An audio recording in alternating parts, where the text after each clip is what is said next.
Welcome back, Wolfpack. Verlis here, and this is kind of one of my more proud achievements. This is what started the whole Autocraft idea, and this is what I call the Auto Tower. So it's essentially a tower that has an automatic pumpkin farm, automatic sugarcane farm, and an automatic cactus farm, as well as a semi-automatic wheat farm and potatoes and carrots on the outside, with the option to upgrade it to a fully automatic if you really want to invest a lot of time. So if we look at the parts here really quick, this is kind of one of the main devices right here. This is your automatic pumpkin and sugarcane component, and it essentially runs on the outside, and then I threw an automatic cactus farm on the inside. So what we have here is a block update detector. Detects when, let's just do a nice little example right here. Detects when there's wheat here, boom, pushes out to the side. Harvests about half of it, because sometimes it just lands there and gets stuck forever. But since it's automatic, you can't really complain too much. So there's a good chance you'll get a lot of your resources from that. And then over here we have a hopper clock that is on, let's see, I think about 2 stacks worth of items. I don't know the time, I believe it's like every 2 minutes or something. And we have slime spawning in the world because let's just make this peaceful right here because that's really annoying. So what we have is we have a hopper clock and then an automatic melon farm that's really resource efficient. So you could make different kinds of automatic melon and pumpkin farms, but this one is pretty much the least redstone and only costs cobblestone and dirt, as well as just a couple of redstone dust and a repeater every once in a while. And it doesn't even have to be a repeater, you could just put one of the inverters like over here and you'll be fine. So if we look at this, other designs, they take like a comparator and they also take the repeaters as well as like 3 hoppers around each pumpkin. This one, very few hoppers and lost stone and a simple design. So all you really need to do is set up this hopper clock system to where, it's getting a little laggy when I stand on top of that, to where it goes into this inverter system, and then the inverter system makes it to where every time it pulses, it activates this row of pistons, which will then break all of the pumpkins and melons, and hopefully funnel most of them into the water stream. Again, just like the sugarcane, it's not completely lossless, but it's automatic and it does get some good turnover. So there we go, we just got to watch it fire. And that means if there were any pumpkins that were growing or melons, they would get broken and have a good chance of landing in the water stream. The design is pretty easy, so if we just break this here, or actually we just really need to break that. And all you can see is this is one section, so we don't even need these here to show it either. This is essentially one section. All you do is you just make these little blocks. You go 2 by 4 dirt, your pumpkin, airspace, and then another dirt on the side. And then you're done. Then you just make another 2 by 4. And it's essentially like a C shape. So if we do this, you're essentially building 2, 3, 4, and then that, and then that. And then you're going to have, actually you don't even want that there. You're going to have dirt, then you're going to have your pumpkin there. And that's pretty much all it is. And then you just kind of want to repeat that pattern. And then you need a space for the pumpkin. And then on the other side you have the piston. So if we look over here, we have the piston on the top block with a block to compress it down. And that does pretty well.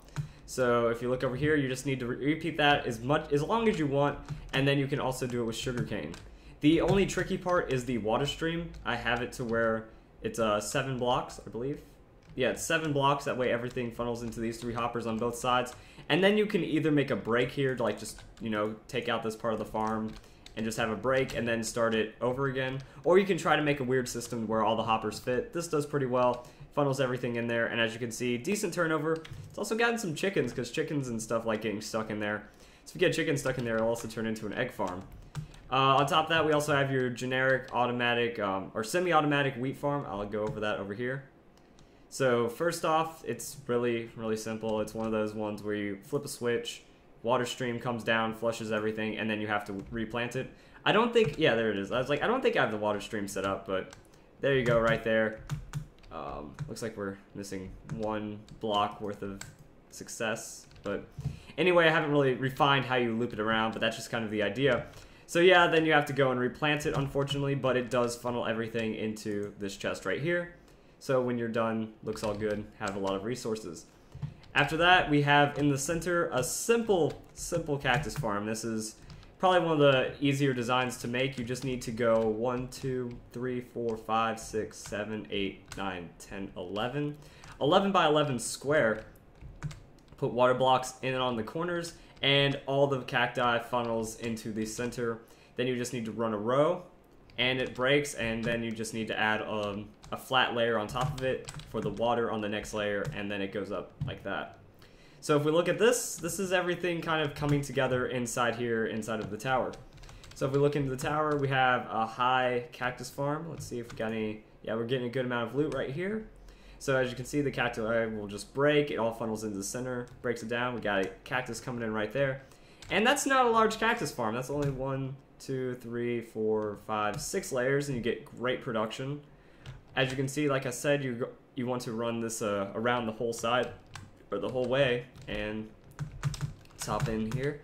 I have it walled off, that way the loose pumpkins and stuff don't go flying out into nowhere. But then I also covered up all the sugarcane. So we have sugarcane over here. Let's do that thing again. So this breaks all the sugarcane and then funnels it into the center. So as you can see with the water streams, there are some weird areas. Like this one funnels in. This one's a dead spot. This is going to kill anything that lands there. But then this one funnels into a hopper series that like cuts that corner. This one goes straight to a chest. This one goes straight to a chest. It's these corners that really try to mess it up, because then it starts going into some weird hopper areas. And there's a couple dead zones, but other than that, everything goes into a hopper generally, or at least funnels out really well. So yeah, that's either going to hit the hopper or hit this water stream and then head over to this water stream. And it's not bad. So I don't have it all funneling into one central chest system. I'm trying to keep this very light on resources. That way, if you don't need to use an extra amount of hoppers, you don't have to.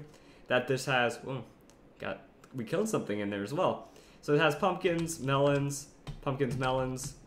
You know, I think there's 5 chests scattered about. I try to have them funnel into as little chests as possible. But there are still some areas where you have to run around and grab things. So it does get the sugarcane as well. So we have collected sugarcane, we have collected pumpkins, and it's pretty nice just having everything automated like that. So as you can see, it just ran the cycle right there. And if we put a pumpkin down or anything like that, it'll just break. So if you wanted to, you could build this a little higher up and then have more hoppers, like connect this chest to this chest and then connect it to that chest, and then have a system to where these chests funnel back over to this chest. If you want, like I just tried to keep it resource light, so I feel that it's worth it that instead of spending an extra 100 iron ingots to make all the hoppers connect, you can just kind of run around and collect the resources as you need. But it would be very convenient to have them funnel into one spot for sure. That's why, like, this whole thing, well, like I could have made this like whole thing just all hoppers that funnel into one area, but it just makes it really easy for resources. And look, we have a melon right there. I want to see if I can go and just trick this guy into activating. So yeah, that one fired, and it unfortunately threw the melon parts back. But when you have this many melons, sometimes it throws them forward, sometimes it throws them back. It's not perfectly lossless, but you do get a good amount. Also, it looks like there's something in the redstone. Ah, yes, we were missing a redstone piece right there. So now this will fire all the way around, and it's good to go. So you have everything you need in one nice little farm. Now, the design can be refined. If you like put glass there, you can kind of see all the cacti and you can kind of see all the things. The wheat and potato farm isn't fully automatic, but when you do a villager system like this, it can be, I think. I think they might have fixed it because they made it to where villagers are better at picking up their things and you can't steal them with this little hopper minecart system. I don't know if it's a bug or if they actually fixed it, but if you have one of these systems in like an early snapshot for 1.8, it makes it to where he'll go and harvest the... I'm pretty sure a lot of you guys have probably seen something similar to this, but he'll go and harvest it, and then he either picks up the seeds or he picks up the wheat, and then if the hopper minecart is in the right spot, it'll take it. This is really easy to make. I'll give you guys a second to look at that. You just want stone on the bottom, 4 hoppers in the center, and then you just want to have like a ring with the charged rails, or the rails, and then you put a hopper carts, and then you make a farm, put a farmer villager, and you're good to go. It's actually fairly simple to make, so if you wanted to stack like a ton of these on top of each other, it's fairly compact, so you can actually probably fit it in right here. Just have, you know, one of those systems 2x2 right here, towering up as high as the cacti farm, and you could probably get a really good turnout if it still works. not sure. Like, there's sometimes where it does work and sometimes where it doesn't. So everything here could be automated. You could have automated potatoes, carrots, wheat, cacti, and all the melons, as well as sugarcane. So it does take a lot of investment, but if you look, it's mostly stone. So I mean, you could make this out of cobblestone. It's basic resources. It would just take a lot of time. And depending on how large you want to make it, you can only have it be one layer of this. You could have it be 2, 3, 4. I've seen some people spend a lot of time for building. That the most expensive part is probably the melon farm, because you need all those pistons. And if you don't want to go that big on the melon farm, that's fine, but also the sugarcane farm requires a lot of pistons. The cacti farm is probably easiest, and then you can also make a nice semi-automatic wheat farm with the water system over here.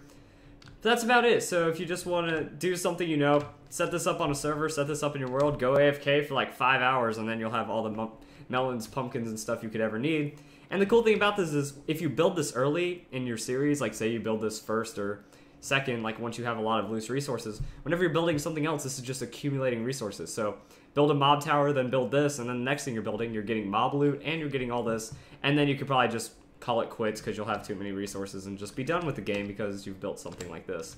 But it's all simple, it's all modular, that all you have to do is keep adding to it once you've made the first bud and clock system, and then you just need everything funneled together. So I hope you guys enjoyed the video. This is my Autocraft series working to build an automated Minecraft world, so I hope you guys enjoyed the video. And let's see if this actually harvested before I tell you guys to have a nice day. Yeah, it looks like it might be broken right now. Oh well, but have a nice day, guys. I hope you guys enjoyed it.